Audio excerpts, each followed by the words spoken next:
Assalamualaikum warahmatullahi wabarakatuh. Selamat pagi, salam sejahtera bagi kita semua. Semoga kita selalu dalam lindungan Tuhan Yang Maha Esa. Amin. Perkenalkan, nama saya Nasiha Dwi Aulina Firandasari dari Prodi Pendidikan Bahasa dan Sastra Indonesia, Fakultas Keguruan dan Ilmu Pendidikan, Universitas Islam Majapahit. Di sini saya akan menjelaskan tentang materi komunikasi bahasa pada mata kuliah sosiolinguistik. Bahasa sebagai fungsi utama menjadi alat komunikasi atau alat interaksi, berperan sebagai alat komunikasi yang paling baik dan paling sempurna dibandingkan dengan alat komunikasi yang dimiliki oleh makhluk-makhluk lain, menurut Hair dan Agustina tahun 2010. Hal tersebut menjadikan bahwa kita akan lebih baik terlebih dahulu mengetahui tentang hakikat dari bahasa dan hakikat dari komunikasi bahasa itu sendiri. Yang pertama, yaitu hakikat bahasa. Hakikat bahasa di sini yaitu diperoleh dari berbagai pendapat para ahli yang ditelisik secara sesama, yaitu menghasilkan sebuah ciri-ciri yang dimiliki oleh hakikat bahasa itu sendiri. Menurut Hair, ciri-ciri yang merupakan hakikat dari bahasa yaitu hakikat dari bahasa itu sendiri, yaitu antara lain bahwa bahasa merupakan sebuah sistem. Yang kedua yaitu bahasa berupa sistem lambang, berupa bunyi, bersifat arbiter, produktif, dinamis, beragam, dan manusiawi. Untuk ciri dari hakikat bahasa yang pertama yaitu bahasa sebagai sebuah sistem. Artinya, bahasa terbentuk oleh sejumlah komponen-komponen yang berpola secara tetap dan dapat dikaidahkan dan bersifat sistematis, yaitu sistem bahasa bukan tunggal namun terdiri dari subsistem-subsistem yang mengikutinya, yaitu seperti subsistem fonologi, morfologi, sintaksis, semantik, dan leksikon. Untuk yang kedua yaitu sistem bahasa yang merupakan sebuah lambang. Sebuah lambang di sini yaitu berbentuk bunyi yang biasanya disebut dengan bunyi ujar atau bunyi bahasa, dan setiap lambang bahasa itu mempunyai sebuah makna atau sebuah konsep, sehingga setiap suatu ujaran atau bahasa itu selalu memiliki makna. Untuk ciri yang ketiga yaitu lambang bahasa yang bersifat arbiter. Arbiter di sini yaitu mana suka. Jadi artinya hubungan antara lambang dengan yang dilambangkannya itu tidak bersifat kekal atau wajib, melainkan bisa berubah dan tidak dapat dijelaskan mengapa lambang tersebut mengonsepsi makna tertentu. Meskipun lambang-lambang bahasa bersifat arbiter atau mana suka, lambang-lambang bahasa juga bersifat konvensional atau harus menaati kaidah-kaidah bahasa tertentu agar memperoleh komunikasi yang baik dan benar. 2. Untuk ciri bahasa yang keempat, bahasa bersifat produktif atau mampu menghasilkan secara terus-menerus, yang artinya dengan sejumlah bahasa yang terbatas dapat dibuat ujaran-ujaran atau kalimat-kalimat yang tidak terbatas.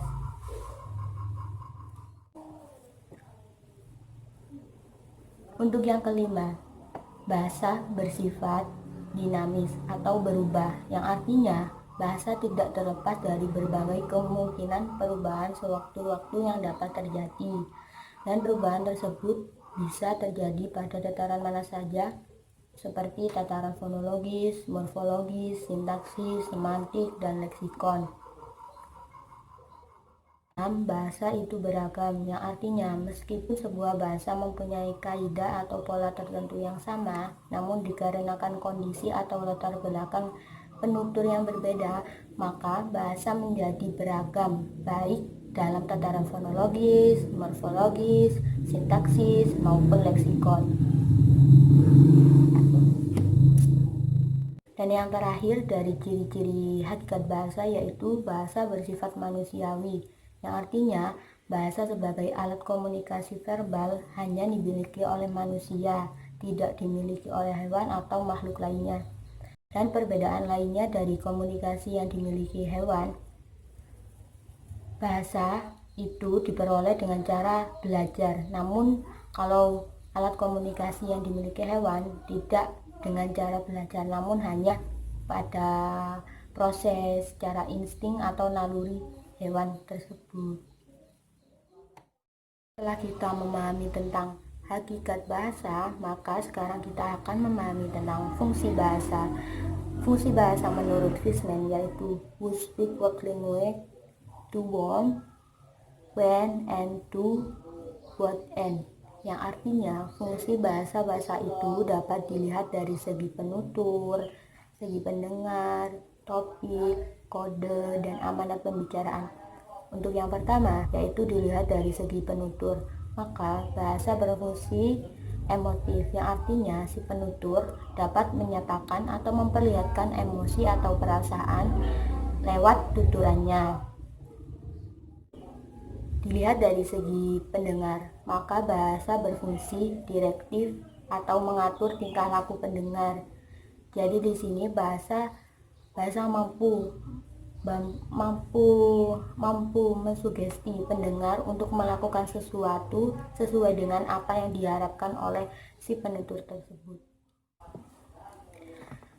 Untuk yang ketiga, dilihat dari segi kontak antara penutur dan pendengar, maka bahasa berfungsi interpersonal, yang artinya bahasa mempunyai fungsi menjalin hubungan atau memelihara hubungan, memperlihatkan perasaan bersahabat atau solidaritas sosial.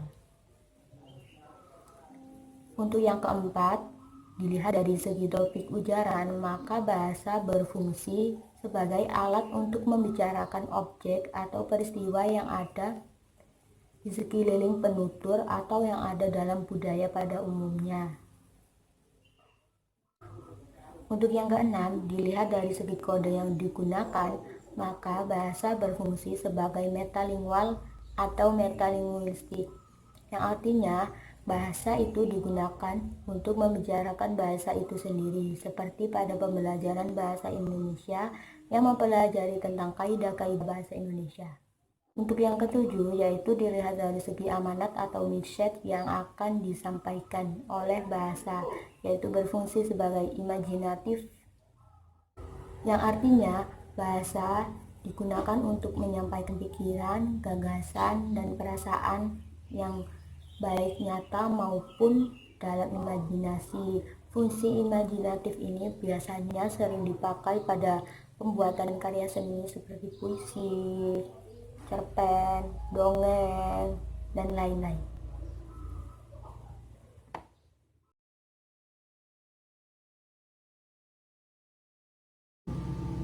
Kita akan memahami tentang hakikat dari komunikasi.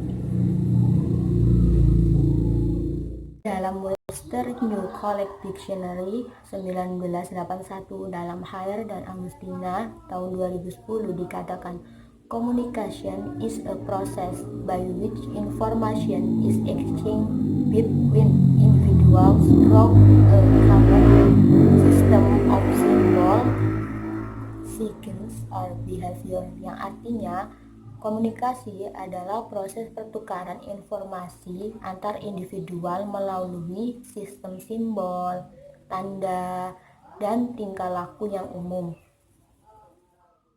Dari batasan pengertian komunikasi yang dijelaskan tersebut, maka kita dapatkan 3 komponen penting dalam pengertian komunikasi itu sendiri. Yang pertama yaitu pihak yang berkomunikasi atau pihak yang terlibat dalam komunikasi terdiri dari 2 pihak, yaitu receiver atau si penerima informasi dan sender atau pengirim informasi. Terus yang kedua yaitu informasi yang dikomunikasikan, yaitu berupa ide, gagasan, keterangan, atau pesan. Dan yang ketiga yaitu alat yang digunakan dalam komunikasi, yaitu berupa lambang atau simbol seperti yang dijelaskan pada hakikat bahasa yang mengatakan bahwa sistem bahasa merupakan sebuah lambang dan tanda. Berdasarkan alat komunikasi yang digunakan, komunikasi dibedakan menjadi dua macam, yaitu komunikasi nonverbal dan komunikasi verbal. Komunikasi nonverbal yaitu komunikasi yang menggunakan alat bukan bahasa seperti bunyi peliut, peluit, cahaya lampu atau api, semafor, dan termasuk juga alat komunikasi pada hewan. Terus yang kedua yaitu komunikasi bahasa atau komunikasi verbal, yaitu komunikasi yang menggunakan bahasa sebagai alatnya. Bahasa yang digunakan berupa kode yang sama-sama dipahami oleh pihak penutur dan pihak pendengar. Setelah kita memahami tentang hakikat bahasa, fungsi bahasa, dan hakikat dari komunikasi, maka sekarang kita masuk dalam penjelasan tentang komunikasi bahasa. Di sini, proses komunikasi bahasa diawali dengan pengirim merumuskan terlebih dahulu ujaran yang akan disampaikan dalam bentuk kerangka gagasan, atau proses tersebut dikenal dengan istilah semantic encoding. Lalu, gagasan tersebut disusun menjadi kalimat atau kalimat-kalimat yang gramatikal atau disebut dengan proses grammatical encoding. Setelah tersusun dalam kalimat yang gramatikal, lalu kalimat yang berisi gagasan tadi diucapkan. Proses tersebut disebut dengan phonological encoding. Kemudian oleh si pendengar, ujaran dari pengirim tadi diterjemahkan atau disebut di-decoding. Ada dua macam komunikasi bahasa, yaitu komunikasi searah dan komunikasi dua arah. Komunikasi bahasa searah yaitu si pengirim tetap menjadi pengirim dan si pendengar tetap menjadi pendengar. Biasanya komunikasi bahasa searah ini terjadi pada situasi ceramah, khotbah, dan bersifat pemberitahuan. Sedangkan komunikasi bahasa dua arah yaitu terjadi secara berganti-ganti, si pengirim bisa menjadi penerima dan juga sebaliknya. Komunikasi dua arah ini biasanya terjadi pada situasi diskusi, seminar, dan presentasi yang biasanya diikuti dengan sesi tanya jawab, yang menyebabkan komunikasi dua arah ini jauh lebih aktif daripada komunikasi searah. Dari dua aspek, yaitu aspek linguistik yang terdiri dari tataran fonologis, morfologis, sintaksis, dan semantik. Sedangkan aspek paralinguistik yaitu mencakup kualitas ujaran, unsur suprasegmental yang seperti tekanan, nada, dan intonasi, lalu jarak dan gerak-gerik tubuh, dan rabaan yang terdapat pada indera kulit. Kedua aspek tersebut berfungsi sebagai alat komunikasi yang bersama dengan konteks situasi, membangun situasi tertentu dalam proses komunikasi. Dalam Hair dan Agustina tahun 2010 menjelaskan setidaknya terdapat 3 pakar linguistik, yaitu Hackett, McNeil, dan Chomsky, yang menjelaskan terdapat 16 ciri-ciri atau karakteristik kelebihan yang dimiliki oleh komunikasi bahasa pada manusia. Yang pertama yaitu bahasa bersifat vokal auditif. Yang kedua, bahasa dapat tersiar ke segala arah namun penerimaannya searah. Yang ketiga, lambang bahasa berupa bunyi dan bunyi tersebut cepat hilang atau musnah. Yang keempat, partisipan dalam komunikasi bahasa dapat saling berkomunikasi atau interchangeability. Yang kelima, lambang bahasa dapat menjadi umpan balik yang lengkap.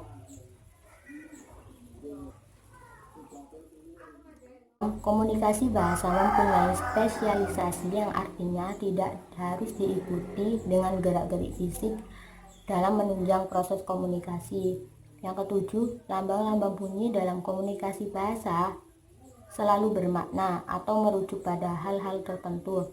Yang kedelapan, hubungan antara lambang bahasa dengan maknanya ditentukan oleh persetujuan dan atau konvensi di antara penutur suatu bahasa. 9. Bahasa sebagai alat komunikasi dapat dipisahkan menjadi unit-unit satuan seperti kalimat, kata, fonem, dan morfem. Sedangkan alat komunikasi lainnya tidak dapat dipisahkan. Yang ke-10, rujukan atau yang sedang dibicarakan dalam bahasa tidak harus ada pada waktu dan situasi pada saat itu. Yang ke-11, bahasa itu bersifat terbuka. Dan yang ke-12, kemahiran komunikasi bahasa pada manusia diperoleh dari belajar, bukan dari melalui insting atau naluri. 13. Sehubungan dengan ciri nomor 12 bahwa bahasa dapat dipelajari, maka artinya jika seseorang yang lahir dari lingkungan bahasa A dapat mempelajari bahasa lain yang bukan bahasanya. Jadi kita tidak harus selalu belajar bahasa yang menjadi bahasa ibu kita. Kita bisa belajar bahasa-bahasa asing atau bahasa-bahasa dari bangsa lain. Yang ke-14, bahasa dapat digunakan untuk menyatakan benar dan yang tidak benar, atau juga yang tidak bermakna secara logika. Dan yang ke-15, bahasa memiliki dua subsistem, yaitu subsistem bunyi dan makna, yang memungkinkan bahasa memiliki keekonomisan fungsi. Keekonomisan fungsi terjadi karena bermacam-macam unit bunyi yang fungsional dikelompokkan dan dikelompokkan lagi ke dalam unit-unit yang berarti. Yang ke-16 atau yang terakhir, bahasa dapat digunakan untuk membicarakan bahasa itu sendiri, seperti yang tadi dijelaskan, yaitu pada pembelajaran bahasa Indonesia kan pasti dipelajari bagaimana kaidah-kaidah bahasa Indonesia yang baik dan benar menurut pedoman umum ejaan bahasa Indonesia. Sebelum saya mengakhiri pertemuan ini, saya ingin mengucapkan minal aizin wal faizin, mohon maaf lahir dan batin. Selamat Hari Raya Idul Fitri 1441 Hijriah bagi yang merayakan. Tetap jaga kesehatan, jangan lupa selalu taati protokol kesehatan yang dianjurkan oleh pemerintah, selalu jaga jarak dan menjaga kebersihan tangan, selalu cuci tangan dan memakai masker jika ingin bepergian. Sekian dari saya, kurang lebihnya saya mohon maaf. Wallahul muwaffiq ila aqwamit thoriq. Assalamualaikum warahmatullahi wabarakatuh.